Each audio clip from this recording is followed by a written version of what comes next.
Bonjour à tous, il est midi. On va commencer le webinaire aujourd'hui avec Jean-François Gouin qui se nomme Déficit, inflation et illusion monétaire. Donc, vous avez reçu un courriel pour pouvoir participer directement à ce webinaire en live. Et je vais envoyer le courriel plus tard avec la possibilité de voir en rediffusion cette conférence-ci. Donc, ce qui veut dire que l'écran est enregistré, ce qui veut dire que s'il y en a qui ne veulent pas qu'on les voit, vous pouvez fermer la caméra. De toute façon, ils n'en ont pas nécessairement besoin. Alors, si ça vous tente pas qu'on voit votre visage sur l'enregistrement, à ce moment-là, fermez tout simplement votre caméra. Donc, on va commencer avec une petite introduction. Je vais me faire une petite introduction de moi-même.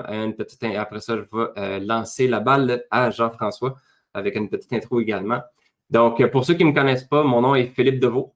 Je suis spécialiste en dossier de crédit pour les entrepreneurs et les immopreneurs.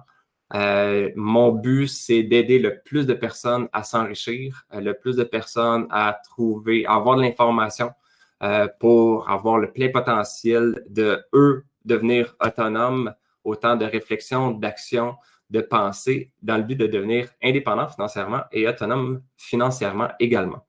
Donc, ce webinaire-ci, j'ai la chance de le partager avec une personne que je connais depuis un bon moment, Jean-François Gouin. Je le connais depuis un bon moment. C'était pas nécessairement en affaires. On n'a pas fait de business ensemble au départ quand on s'est connus. Mais comme on dit, des fois, on ne sait jamais qui qu'on rencontre et pourquoi. Ben, c'est ça, ça fait plusieurs années et c'est là maintenant qu'on commence à faire ce webinaire-ci. Jean-François, je vais le laisser se présenter, c'est certain. Donc, à ce moment-ci, je vais juste donner le micro à Jean-François Gouin. Ah, OK, parfait. Il est déjà activé. Fait que Jean-François. Déjà activé. C'est désactivé. Good, parfait. Donc, en réalité, il n'y a pas. J'ai vu que dans le chat, il y avait quelques personnes qui n'avaient pas de visuel. C'est soit parce que vous n'avez pas activé votre caméra ou quoi que ce soit. Parce que de toute façon, il n'y a pas tant de visuel, c'est juste qu'on voit nos caméras ou notre son. Donc, notre audio. Donc, moi et Jean-François qui a le son qui est ouvert. Et les caméras, vous allez voir toutes les personnes qui ont les caméras ouvertes. Donc, c'était un peu ça le visuel. Donc, Jean-François, alors, un passionné d'économie, un passionné de chiffres, un passionné aussi d'immobilier aussi. Tu as fait de l'investissement immobilier, donc un passionné de plusieurs affaires qui aujourd'hui va être intéressant, va nous parler d'un sujet qu'on n'entend pas souvent parler, qui est pourtant très important quand on est entrepreneur ou qu'on est immopreneur par rapport à tout ce qui se passe actuellement. Donc, on ne se le cachera pas. Je pense que, à moins que vous ayez vécu dans une grotte, pas de TV, pas de radio, pas d'Internet. Si vous n'avez pas d'Internet, je ne verrai pas ce que vous faites ici.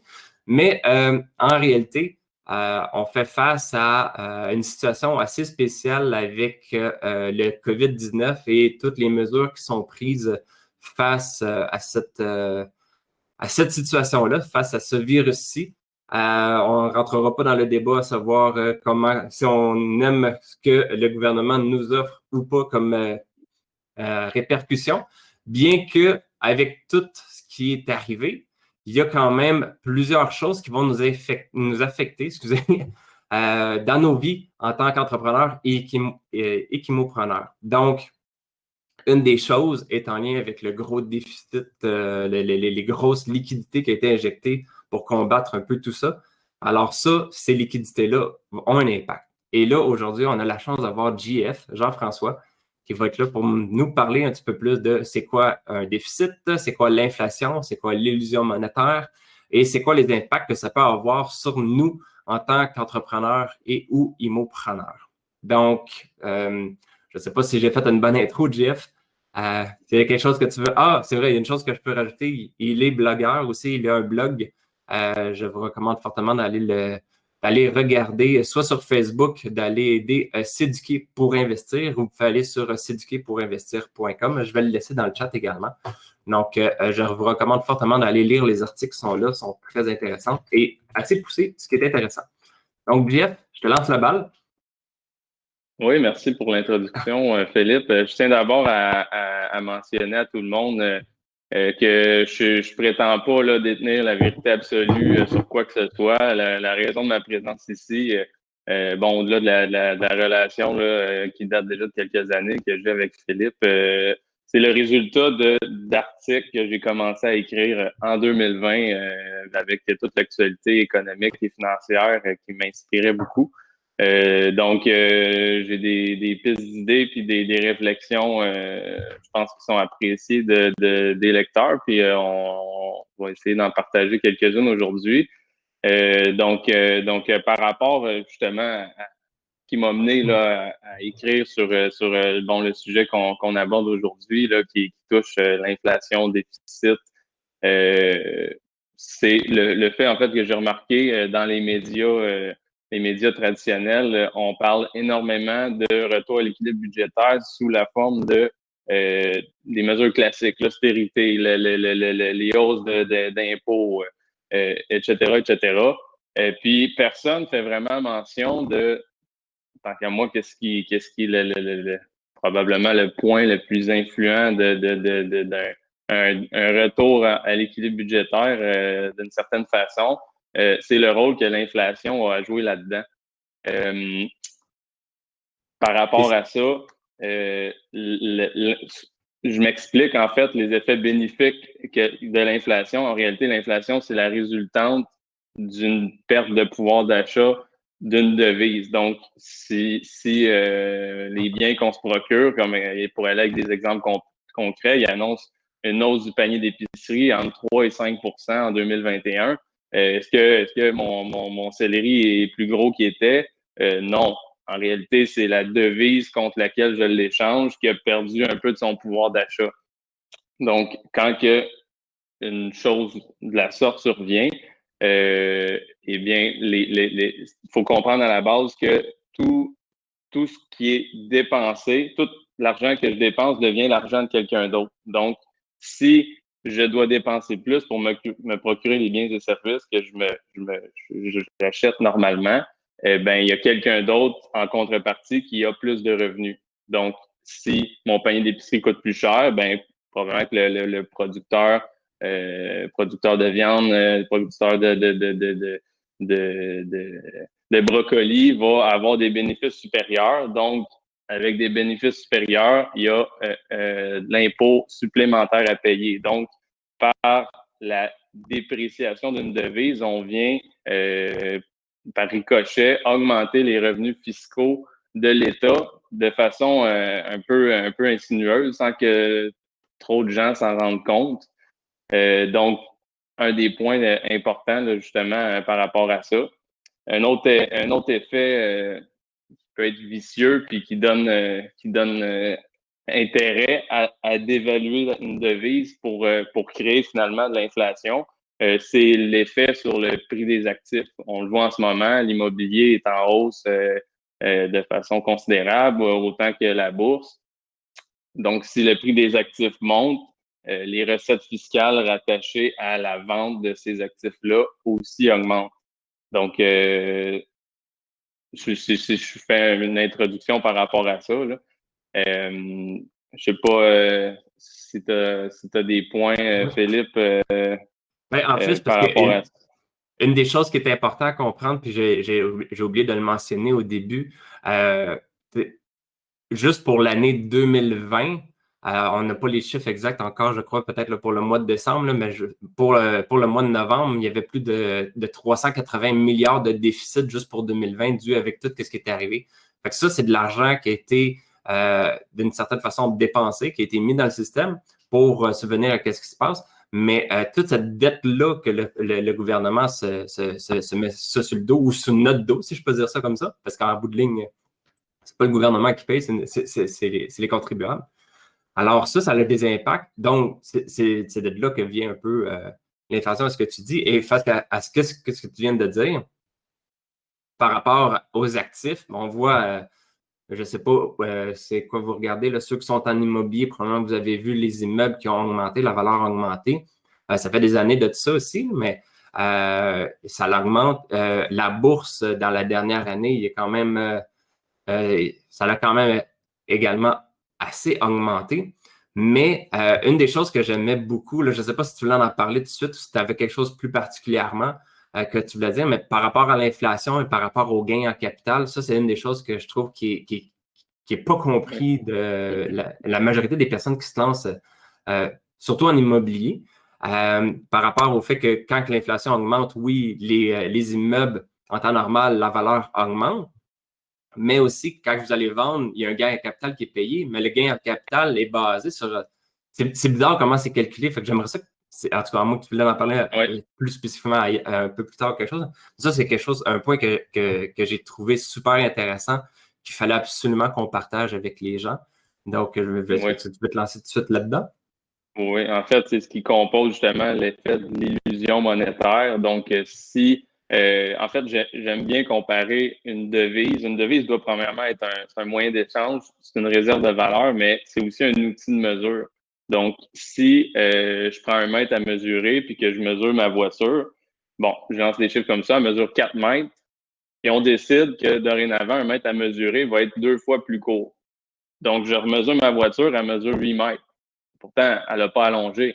C'est l'outil avec lequel je la mesure qui a changé sa nature. Donc, la devise, c'est la même chose. C'est un outil de mesure. Donc, si je prends un immeuble qui vaut 500 000, puis qu'on décide sur une période de 3 ans de d'évaluer de 5 le dollar canadien, ben mon immeuble de 500 000 vaut 3 ans plus tard 525 000.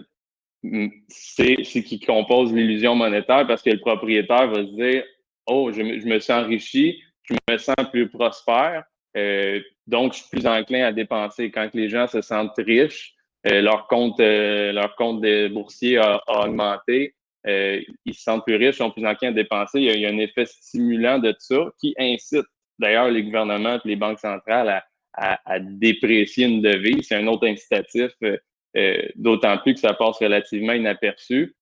Puis le point où tu vas en venir, puis c'est là que les gens doivent être bien attentifs, c'est que cette plus-value-là, qui n'est pas due à l'offre et la demande et un effet concret de hausse de valeur, c'est uniquement dû à la perte de pouvoir d'achat de la devise avec laquelle je mesure la valeur de mon actif.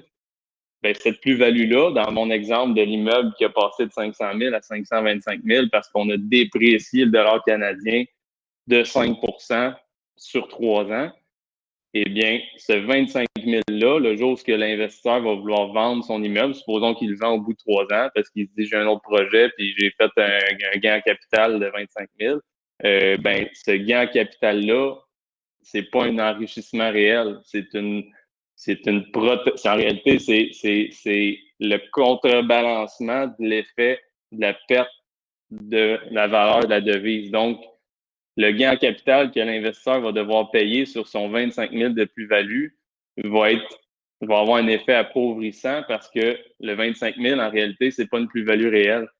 Donc, dans le cas, si on prend la fiscalité au Québec, 50 du gain en capital est imposable. Donc, l'investisseur va devoir payer un surplus d'impôts équivalent à la moitié de 25 000, donc 12 500, qui va être en réalité une perte financière, puis un gain, en fait, pour le gouvernement. Donc, le gouvernement va de cette façon-là, via la hausse du prix des biens, donc TPS, TVQ qui augmente, et également le producteur, le commerçant qui vend ces biens-là, qui subissent une inflation causée par une perte de valeur, de pouvoir d'achat du dollar, les recettes de revenus augmentent. Et pour les investisseurs qui vendent des actions en bourse ou des immeubles qui ont subi une appréciation causée par la perte de pouvoir d'achat du dollar, vont en réalité s'appauvrir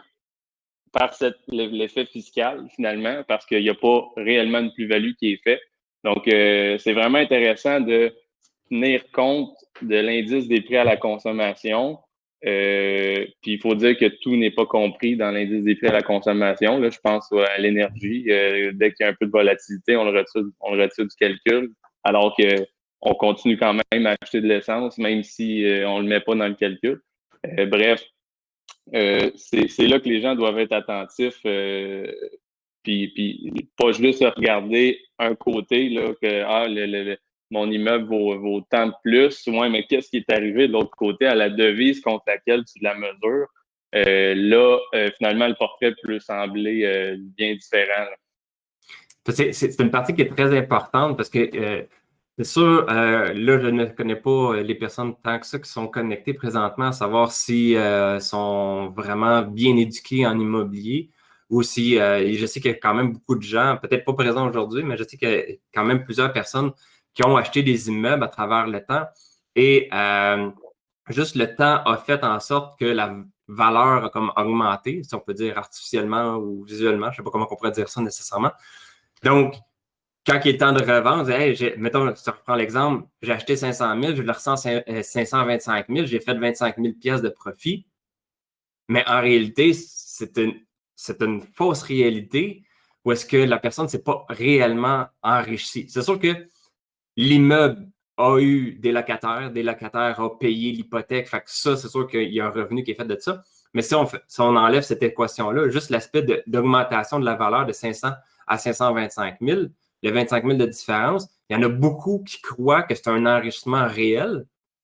Mais le problème, c'est que tu vends cet immeuble-là à 525 000, tu payes l'impôt sur le 25 000 de gain en capital. Donc, le gain en capital, c'est 50 donc 12,5. Tu divises en ça, ça refait 7,5 000 d'impôts à payer. Fait que techniquement, tu te retrouves avec, on va être pratiquement à combien, là, 520, 500, dépendant de toutes les transactions, là. Tu te retrouves avec moins d'argent pour racheter un immeuble qui vaut 525 000. Fait que tu peux même pas réacheter le même immeuble à cause du gain en capital parce que tu t'es pas enrichi réellement, tu t'es appauvri à cause de tout ça. Et c'est une des grosses affaires que très, très souvent qui est mal compris pour ceux qui font des transactions immobilières en n'ayant pas fait aucune optimisation. Et c'est sûr que les loyers qui sont payés, oui, ça fait en sorte que ça, il y a de l'enrichissement qui est fait. S'il y a de l'optimisation, donc tu injectes des liquidités, mettons, tu investis 10 000 ou même 50 000 dans l'immeuble et que lui prend pas double de valeur, mais double de liquidités que tu as injectées. Si tu as mis 50 000 puis tu te ramasses avec un immeuble qui vaut 100 000 de plus face à l'optimisation que tu as faite, là, c'est de la rentabilité. Là, tu t'es enrichi. Mais juste l'augmentation de la valeur due à l'inflation qui a augmenté, ben, en réalité, c'est un appauvrissement. Donc, il y a beaucoup de gens qui se sont d'un certain point appauvris sur ce point-là, mais qui ont quand même peut-être fait de l'argent à cause des loyers à travers le temps. Là. Donc, c'est un des points très importants à comprendre sur ce point-là. Donc, on peut plus, surtout maintenant, on ne peut plus juste acheter un immeuble en pensant que juste l'augmentation de la valeur de l'immeuble va vous permettre de vous enrichir. En réalité, c'est le contraire. Ben, c'est une protection quand même importante contre la dépréciation d'une devise parce que je veux pas t'acheter de la brique. Si l'outil contre lequel je le mesure encore pour qualifier la devise à chute, ben, ça va prendre plus de dollars dépréciés pour acheter mon immeuble. Par contre, je pense que c'est excellent d'investir en immobilier, mais là, quelqu'un pourrait, il y a peut-être des gens qui se disent, pourquoi ils nous parlent de ça? Mon immeuble, il a pris 30 de valeur, puis l'inflation était de 2 Ça ne veut pas dire qu'il n'y a pas, une plus-value réelle là, causée par l'offre et la demande. Par contre, dans l'environnement économique dans lequel on se dirige, avec des déficits du jamais vu, là, j'ai les chiffres, entre autres, là, du gouvernement américain. On parle de 3,8 trillions, donc c'est 3 800 milliards. 3, c'est ça? 3 000, 3, 3, 3, C'est beaucoup de millions. 3800. Ouais, c'est ça. Des 1000 milliards. Donc, ça fait beaucoup de zéros, là. Seulement pour les 3 premiers trimestres de 2020, donc de plus en dette. Donc, la dette totale du troisième trimestre de 2020 est à 22,9 trillions. Puis sur ce 22,9-là, il y en a 3,8 qui est uniquement dans les 3 premiers trimestres. Donc, c'est des chiffres qu'on n'a jamais vus. Puis, faut pas sous-estimer la volonté, je crois, des acteurs politiques de aller vers une dépréciation de la devise, justement pour supporter le fardeau de la dette, pour les raisons qu'on a énumérées depuis le début. La dépréciation d'une devise vient clairement alléger le fardeau de la dette par la hausse des revenus fiscaux qui sont générés. Puis, en plus, il y a beaucoup de politique là-dedans. Les gens n'aiment pas l'austérité, les gens n'aiment pas les coûts de services, n'aiment pas les hausses d'impôts, mais l'inflation joue un rôle clé dans le sens où elle est relativement discrète, puis il y a peu de gens qui s'en rendent vraiment compte qu'elle est là. Il y a un exemple, à moins que tu aies quelque chose d'autre que tu voulais rajouter, là, j'ai un exemple là, que toi-même écrit, en fait, là, par rapport à ton exemple là, de Richard et Daniel là, avec celui qui avait épargné 100 000 puis celui-là qui a un prêt étudiant de 100 000, c'est quoi la différence entre les deux? Ça, c'est un point qui est intéressant de voir l'impact aussi de ça. Veux-tu en parler? Oui, en fait, un autre aspect stimulant de l'inflation, donc la perte du pouvoir d'achat d'une devise. Ce que Philippe parle, c'est un exemple entre un épargnant et un consommateur. Donc, je prends 2 personnes. Supposons que c'est moi et Philippe dans ce cas-ci. Moi, j'ai une propension marginale à consommer importante. Donc, moi, je dépense pas mal tout ce qui rentre. Je cumule 100 000 de dettes en dette de consommation, prêt auto et name it. Puis Philippe, lui, il est plus épargnant. Tout ce qu'il reçoit, tout ce qu'il cumule, il l'épargne puis il dépense pas trop. Donc, Philippe, lui, il a 100 000 d'épargne. De créer une inflation de 2 exemple, dans un horizon de 5 ans, ça ferait en sorte qu'au bout du 5 ans, donc là, je fais pas le calcul rapidement, là, mais l'effet de la dépréciation de la devise, donc ça vient diminuer la valeur, tout comme la dette d'État, la dette fédérale. Ma dette à moi, ma dette de consommation perd également de la valeur. Donc, le montant nominal va rester 100 000 au bout du 5 ans, mais le fardeau qu'elle représente va représenter autour de 90 000, alors que l'épargne de Philippe, s'il n'est pas investi judicieusement, son épargne va aussi perdre du pouvoir d'achat, donc parce que les biens et services augmentent en prix. Ça a tendance à se transposer aussi dans les salaires, parce que tout ce que les gens dépensent devient le revenu de quelqu'un d'autre. Donc, les revenus augmentent, ce qui fait alléger le fardeau de ma dette à moi, mais ça fait également perdre la valeur, la perte du pouvoir d'achat à l'épargne de Philippe. Donc, au bout de 5 ans, ma dette vaut 90 000, mais l'épargne à Philippe vaut également 90 000. Donc, il y a une espèce de transfert de richesse qui est fait. Moi, étant donné que je suis un consommateur puis que je n'accorde pas vraiment d'importance à l'épargne, eh bien, je vais avoir finalement 10 000 de plus de lousse que je vais pouvoir consommer.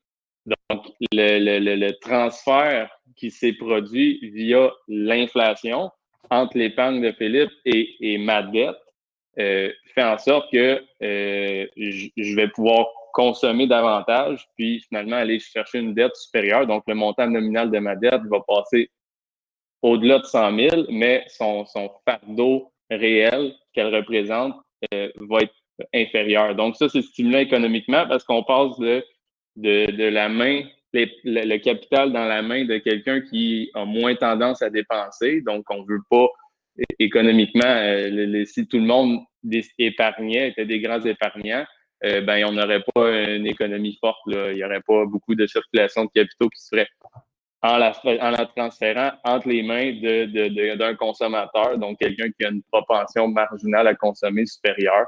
Donc, c'est l'exemple en question qui fait en sorte que, encore une fois, ça donne un point en faveur de la dépréciation d'une devise pour stimuler l'économie, pour la relance et aussi pour alléger le fardeau de la dette. Donc, tout le monde parle à travers les médias d'austérité, de hausse d'impôts, comme je le mentionnais au début.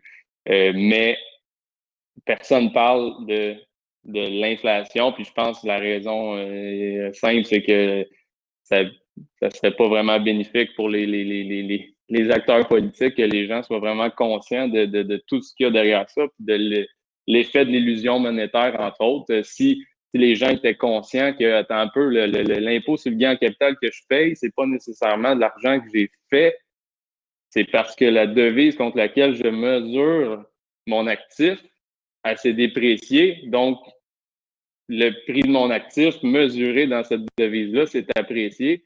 Là, ça ne marche pas. On va vouloir indexer l'impôt sur le gain en capital à l'inflation. Donc, si j'ai possédé mon actif immobilier pendant 10 ans, on va pousser pour que l'impôt sur le gain en capital soit déduit de l'inflation moyenne, donc la perte du pouvoir d'achat de ma devise dans l'horizon de possession, ce qui est réellement la plus-value que j'ai fait. Sinon, ça a un effet appauvrissant, puis c'est un peu injuste aussi parce que tu n'as pas vraiment de contrôle là-dessus. On vient de te taxer sur de l'argent que tu n'as pas réellement fait. Bref, je ne sais pas si c'est clair, là. J'essaie de vulgariser ça le plus clairement possible. Si je peux peut-être rajouter quelque chose par rapport à ça, en réalité, c'est comme le fait que la carte de l'inflation face à, mettons, si on veut dire, les gouvernements est d'une façon contournée de prendre, si je peux dire, c'est pas exactement comme ça, là, mais de prendre l'argent des riches pour leur transférer d'une certaine façon à ceux qui dépensent. D'un certain point où est-ce que ceux qui ont acheté de l'immobilier et qu'ils n'ont pas fait d'optimisation, puis qui revendent à la valeur réelle de juste de l'inflation, ils perdent de l'argent par le fait de l'impôt qu'ils vont avoir à payer. Fait que ça, c'est de l'argent de l'impôt qui s'en va au gouvernement que toi, en tant qu'immopreneur, tu perds. En plus de ça, si tu es quelqu'un qui épargne, comme mettons juste une épargne, juste de l'argent, juste d'épargner de l'argent puis qu'il n'y a pas de rendement, ben là, à ce moment-là, ce qui arrive, c'est que on reprend l'exemple, le 100 000 que tu avais n'a plus la valeur de 100 000. C'est quand même marqué 100 000, mais tu n'as plus le même potentiel d'achat. Tandis que celui qui s'est endetté, il a la même dette de 100 000, ce qui fait en sorte que lui se retrouve avec une même dette de 100 000, mais moins réellement, ça va coûter comme de certaine façon moins cher à rembourser. Donc, il y a un transfert de richesse qui se fait d'un bord à un autre sans que personne vraiment s'en rende compte. Et c'est une des belles cartes que le gouvernement peut jouer pour être capable de combler les gros déficits qu'ils font. Donc, c'est la carte qui joue beaucoup. Donc, ça, c'est une. En fait, c'est extraordinaire de certains points. Là, si on regarde ça du point de vue du gouvernement. Il ne pourrait pas dire ouvertement, on va taxer le gain en capital sur l'inflation, puis cet argent-là, on l'utilise pour rembourser la dette. Il ne pourra pas le faire, tout le monde se lèverait. Mais en jouant avec l'inflation, en jouant avec ça, il y a beaucoup de gens qui ne le savent pas, s'en rendent pas compte. Fait qu'ils réussissent à faire indirectement ce qu'ils ne pourraient pas faire directement. Ou est-ce que les gens se lèveraient directement. Donc, c'est quand même très bon. Fait que c'est. Es-tu en mesure, Philippe, de partager le graphique du pouvoir d'achat du dollar? Le pouvoir d'achat, oui. En fait, ce qu'on va voir, c'est qu'on va le voir sur ma caméra à moi. Donc, là, en ce moment, on n'est plus supposé de me voir. On est supposé de voir le graphique. Est-ce que tu le vois, c'est ça? Et il est un petit peu, il a l'air compressé, là. En tout cas, ça donne quand même une vague idée, là. Donc, ce que je vais l'expliquer, là, ce qu'on voit, c'est le dollar US, en fait, c'est le pouvoir d'achat depuis le début des années 1900. Le pouvoir d'achat du dollar, au début des années 1900, c'est l'équivalent de 1 dollar et des poussières en termes de pouvoir d'achat, donc sur un horizon là, de plus d'un siècle. Donc, ce qu'on parle en ce moment, c'est quelque chose qui est déjà à l'œuvre depuis longtemps puis qui s'est amplifié depuis qu'on a rompu l'ancrage avec l'or en 1971. Le dollar qui perd la valeur rapidement. Avec l'arrivée des mesures sanitaires puis du déficit majeur, ben moi, en tout cas, je reste au fait de ce qui se passe avec l'impression monétaire massive qui se passe. Bon, il y a deux écoles de pensée, mais l'option que l'inflation prenne le pas, faut clairement pas l'écarter pour les raisons qu'on mentionne depuis le début. L'intérêt de déprécier une devise est trop grand pour juste pas essayer de le faire. Donc, est-ce que les acteurs politiques vont réussir à l'obtenir, l'inflation?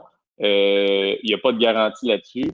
Mais chose certaine, c'est qu'ils vont l'essayer. Puis je lance pas des paroles en l'air comme ça. Dans le discours Jérôme Powell, le chair de la Réserve fédérale, donc la Banque centrale américaine, pour ceux qui ne connaissent pas, a mentionné ne plus avoir une cible fixe de l'inflation à 2 mais de cibler une moyenne de 2 à long terme. Donc, ça vient d'ouvrir la porte très grande à du 3, du 4 tant que sur le long terme, on arrive à une moyenne de 2 Donc, il y a un effet un petit peu vicieux par rapport à ça parce qu'ils n'ont pas nécessairement besoin de la créer. Il suffit d'obtenir les attentes que l'inflation survienne. Donc, Philippe, je te pose la question ouvertement. Supposons que tu veux t'acheter une voiture puis que tu as la croyance ferme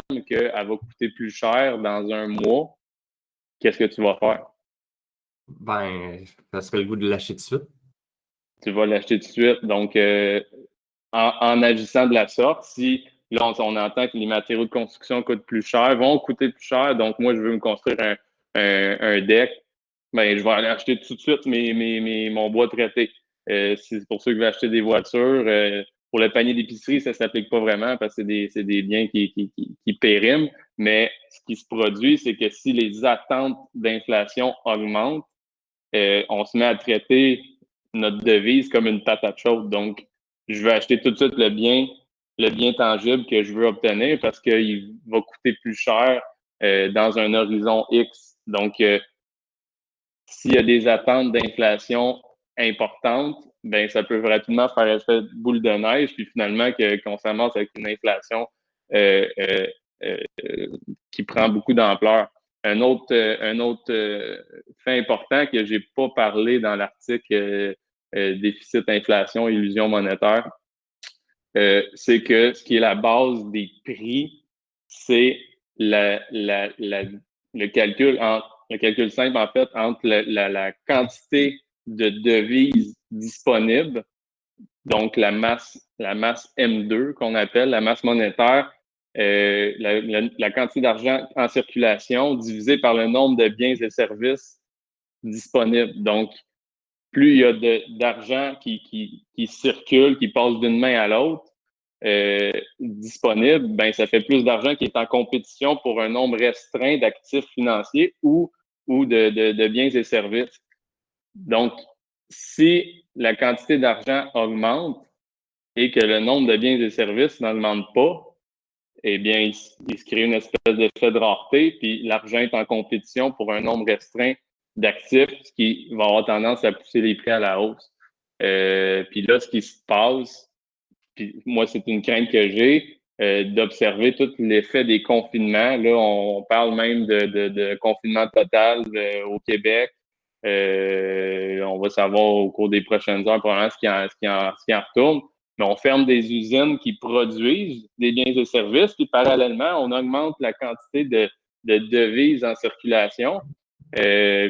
Puis, allez pas penser que l'argent ne sera pas dans les poches des gens, parce que le taux d'épargne a augmenté énormément en 2020. Donc, les gens ont reçu les chèques PCU, etc., qui est le résultat direct de l'impression monétaire, hein, parce que le gouvernement puis la Banque centrale ont fusionné littéralement dans leur, c'est ce qu'on appelle l'hélicoptère money. Donc, le gouvernement a un déficit, donc émet des titres de dette sur le marché obligataire et la Banque centrale, pour empêcher les taux d'intérêt de monter, doit acheter ces obligations-là massivement, donc en l'ajoutant à son bilan financier, ce qu'on appelle les assouplissements quantitatifs. Ça augmente la masse monétaire parce que l'argent de la Banque centrale est créé au moment où la dette est achetée. Elle n'existait pas avant. Puis le gouvernement distribue ça en subvention salariale, en PCRE ou whatever, les programmes, les noms qui portent. Puis parallèlement à ça, on ferme les industries productrices, on ferme les commerces, donc l'accès à certains certains biens et services devient restreint. On n'est pas capable de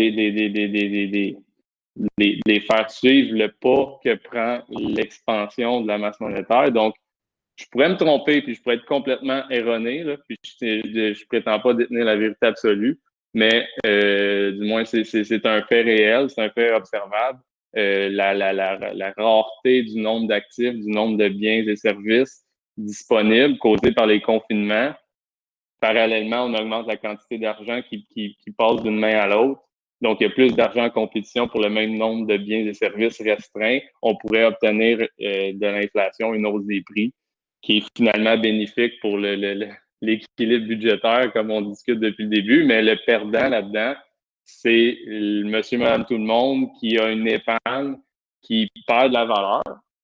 Aussi, ceux qui sont investis dans des actifs puis qui ne sont pas au fait de l'illusion monétaire que cause la perte de pouvoir d'achat d'une devise par l'effet fiscal, entre autres, hein, payer du gain en capital sur une plus-value qui est fictive, en réalité, qui est le contrebalancement de la perte du pouvoir d'achat de la devise contre laquelle on mesure notre actif. Bref, tout ça, c'est intéressant. Là. Je sais pas si j'espère. C'était clair, Philippe? En fait, c'est pas moi qu'il faut qu'il réponde à ça. Mais en gros, c'est dire ben il y a plus d'argent puis moins de biens pour l'acheter. Moins de biens à acheter, ce qui fait en sorte que là, Ouais. finalement, on se retrouve dans une petite Ben, problématique. ouais. Là, Les anticipations d'inflation sont là. Puis, écoute, excuse-moi, vas-y, je t'ai coupé la parole. ben, finis ça parce qu'après ça, je voulais, vu qu'il était 40, je me disais après ça, comment Oui, on peut faire pour se prémunir de tout ça? oui. Donc, En fait, pour rapper tout ça, j'aimerais parler justement là, puis je sais pas si tu peux le présenter à ton écran en même temps, là, le ratio entre le Dow Jones et l'or, parce qu'on parle de devises, de perte de pouvoir d'achat depuis le début. J'aime bien garder l'œil sur l'or, en fait, mesurer les actifs dans une devise tangible qui ne peut pas être dépréciée, qui est l'or. Donc, ce qu'on voit à l'écran, c'est le ratio entre le Dow Jones, donc c'est un des indices boursiers principaux qui mesure la bourse. Donc, c'est depuis septembre 2018 qu'on voit jusqu'au 3 janvier ce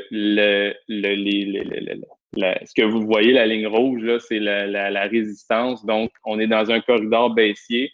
Ce que ça veut dire, en fait, c'est que si on veut acheter la capitalisation complète du Dow Jones dans la devise or, donc, ça prend de moins en moins d'or depuis 2 ans pour acheter la capitalisation du Dow Jones.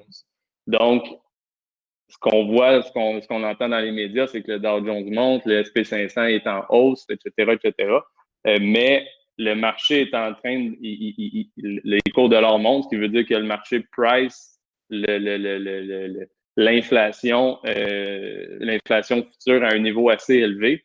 Donc, si l'épargnant qui a alloué une partie de son pouvoir d'achat à l'or ou peu importe, c'est vraiment fascinant d'observer que la bourse, dans une devise qui n'est pas dévaluable, puis que le marché est en train de pricer, là, prêtez-moi l'expression, à un niveau plus élevé, est en descente depuis plus de 2 ans.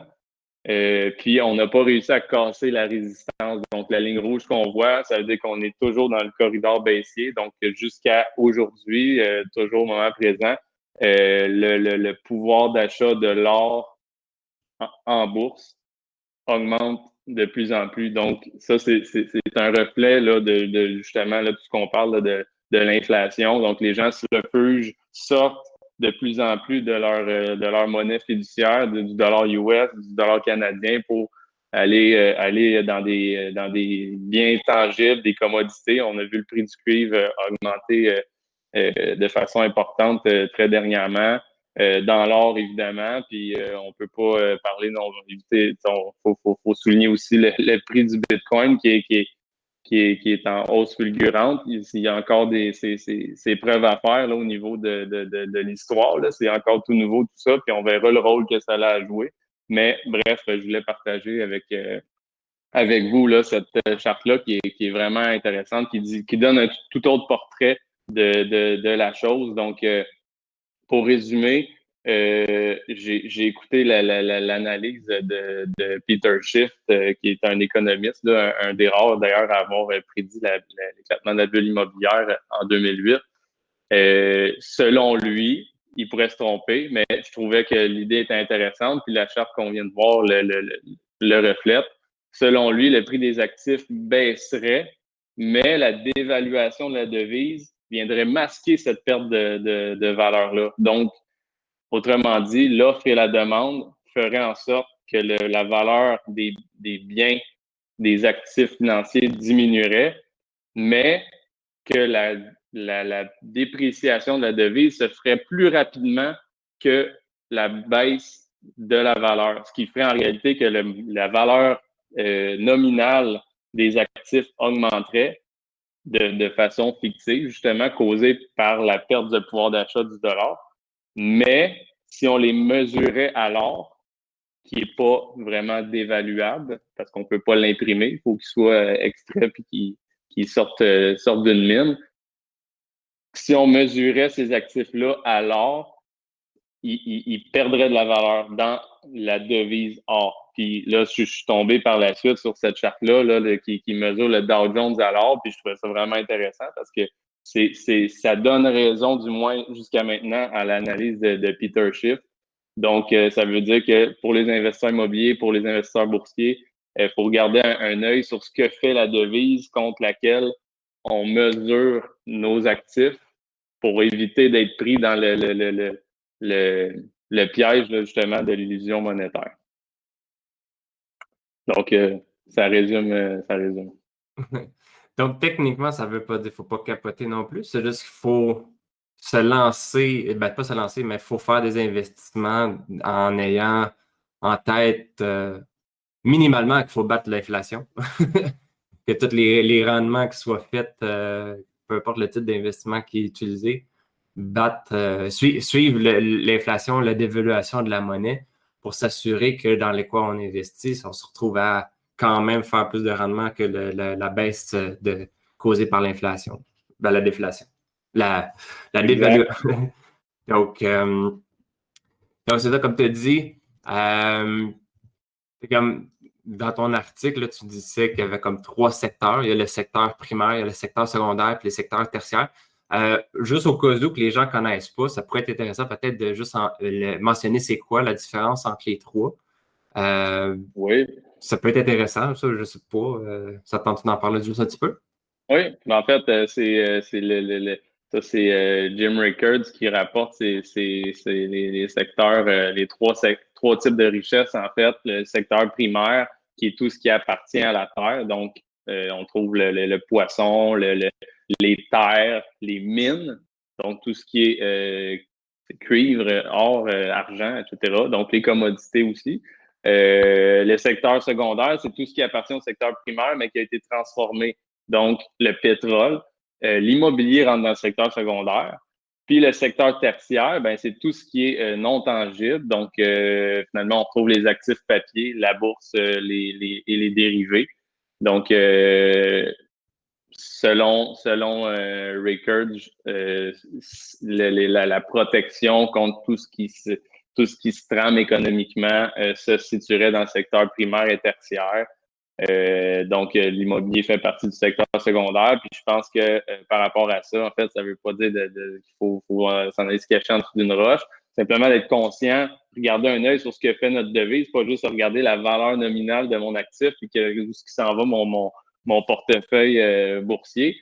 Mais aussi, je pense que plus que jamais, le buy and hold dans le cas de l'immobilier, ça peut être un aspect intéressant parce que les prix des loyers ont tendance à suivre la direction que prend une devise. Donc, s'il y a de l'inflation, si on dévalue une devise, ben, les loyers, à moins qu'ils... C'est toujours sujet au contrôle étatique, comme ça a été le cas, comme c'est le cas avec l'immobilier commercial.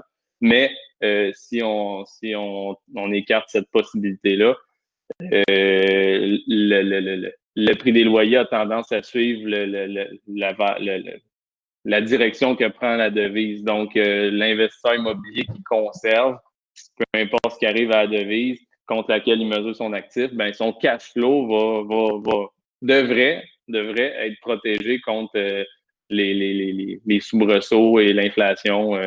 Il n'y a pas de garantie, mais si on se fait ce qui s'est passé jusqu'à maintenant, s'il n'y a pas de contrôle étatique qui est mis là-dessus, à ce moment-là, ça peut être intéressant de détenir pour protéger son cash flow, finalement, là, de la perte de pouvoir d'achat et de l'inflation, finalement. Good. Ça répond à la question. Oui. En fait, il y a quelqu'un qui a posé une question, là, genre où acheter de l'or? Ça, en réalité, on ne répondra pas nécessairement à ça dans ce webinaire-ci parce qu'en réalité, c'est pas aussi simple que juste dire, ben, gars, on va à l'épicerie et on achète une poire. L'or, tu peux pas juste dire, ben, je vais aller acheter de l'or. Il y a tout un processus alentour de ça. Je sais que tu as un projet à un moment donné là, de créer un e-book sur comment aider les gens qui seraient intéressés à cette partie-là. Fait qu'on ne rentrera pas tant là-dedans, mais je voulais juste dire ça parce que pour répondre à la question qui avait été mise dans le chat, ça ne veut pas dire qu'il faut non plus tout se pitcher sur l'art non plus. Il ne faut pas tout se pitcher sur l'immobilier. Faut pas... En fait, il y a une chose qui est importante, il ne faut pas nécessairement prendre pour acquis qu'un va réussir à passer à travers tout. Parce que chaque chose, chaque investissement, tu peux pas dire comme si je reviens à l'art, tu peux pas dire ben, je vais acheter une brique d'or puis je vais garder ça chez nous. Là. Tu vas avoir ton or, mais quand il va avoir, mettons que tout crash ou il y a un problème, essaie d'échanger ton lingot d'or contre une poire ou acheter du pain, ça va être difficile. Fait que il y a tout ce concept-là qui est important. Ou est-ce que un peu peut-être que vous avez déjà entendu ça, là, la diversification, c'est-à-dire, bon, il y a peut-être avoir une certaine partie d'un portefeuille qui pourrait être dans l'or, une certaine partie dans les crypto-monnaies, une certaine partie dans l'immobilier, une certaine partie dans les fonds à la bourse. Ça peut être, il y a tellement de choses. Et dans tous les cas, le plus important, c'est de bien comprendre ce qui se passe du point de vue de qu'est-ce qui se passe avec l'inflation, la dévaluation de la monnaie, parce que même si on ne comprend pas ça, même si tu achètes un immeuble et que finalement, tu as l'impression qu'il prend de la valeur, mais finalement, tu t'appauvris parce que l'immeuble ne prend pas réellement de valeur. C'est juste une impression. Tu peux te faire avoir. Fait que c'est pas. Faut comprendre ça. C'est pour ça que je voulais faire cette conférence-ci aujourd'hui. Moi, j'étais chanceux. J'ai eu un beau 3 heures avec JF sur le bord d'un feu pour parler de tout ça. Donc, c'est de là que j'ai eu l'idée de faire cette conférence-ci parce que je savais que ça pourrait être utile à beaucoup de gens. Une des choses qui est importante aussi, si je peux dire, une des conclusions qu'on avait eues face à bien des affaires, là, c'est vrai j'avais pas dit que je te parlerais de ça, c'est juste un flash qui me vient. Mais tout ce qui est de la création de richesse, tous ceux qui créent de la richesse, qui ont une business ou en immobilier par le fait d'avoir des locataires, créer de la richesse est aussi important que de détenir des actifs. Donc, il faut avoir de quoi qui crée qui va être capable de vous rendre plus indépendant ou autonome que juste d'avoir un salaire. Parce qu'on n'en a pas parlé, mais l'article, si vous voulez aller là, sur S'éduquer pour investir, vous allez voir sur son blog, le titre est le même que le titre. Le titre de l'article est le même que le titre que j'ai mis pour ce webinaire-ci, où est-ce que ça l'explique les affaires. Puis, tu parles justement du salaire, où est-ce que il y en a qui reçoivent des hausses de salaire puis sont tous contents quand en bout de ligne, finalement, leur hausse de salaire est moins que l'inflation. Fait que finalement, ils ne gagnent pas plus de cash, ils en perdent. Ben, pas qu'ils en perdent, mais je veux dire, ils en font moins qu'ils pensent. Donc, c'est de comprendre ces concepts-là pour avoir une meilleure réflexion sur les investissements qu'on fait, sur les placements, les choix que l'on fait, et surtout, on n'a pas été dans les gros détails tant que ça non plus aussi, mais de prendre le temps de vouloir s'éduquer, de s'informer ces affaires-là, parce que si on veut vraiment s'enrichir, le pouvoir, c'est les connaissances. Il y en a beaucoup qui connaissent ça, là, cette citation-là, connaissance égale pouvoir, mais c'est la même affaire. C'est ce qu'on ne connaît pas, c'est quoi le principe que les gouvernements utilisent pour pouvoir gérer les déficits qu'ils font, puis de contourner les liquidités pour pouvoir que ça ne soit pas si pire que ça. Vous allez juste faire partie de ceux qui se font avoir sans comprendre pourquoi. Donc, je viens de voir, il y a quelque chose. Fait que là, il était 52. En fait, ça fait déjà presque 1 heure. Je vais faire, avant que je rentre dans ma petite conclusion, y a-t-il quelque chose que tu voulais dire? En fait, juste pour rapper avec ce que tu viens de mentionner, oui, j'ai l'intention de préparer un document. Je ne sais pas sur quelle forme ça va avoir, mais en lien avec les actifs décentralisés. Donc, dire où acheter de l'or, c'est un sujet tellement vaste. Il y a plusieurs formes, plusieurs façons de faire, de l'or papier, etc. Ils ont tous leurs avantages, leurs inconvénients. Donc, je vais préparer quelque chose par rapport à ça. Pour ceux que ça pourrait intéresser et qui ont aimé le contenu, etc., vous pouvez aller vous abonner à mon blog. Donc, c'est s'éduquer-pour-investir.com, comme Philippe mentionnait.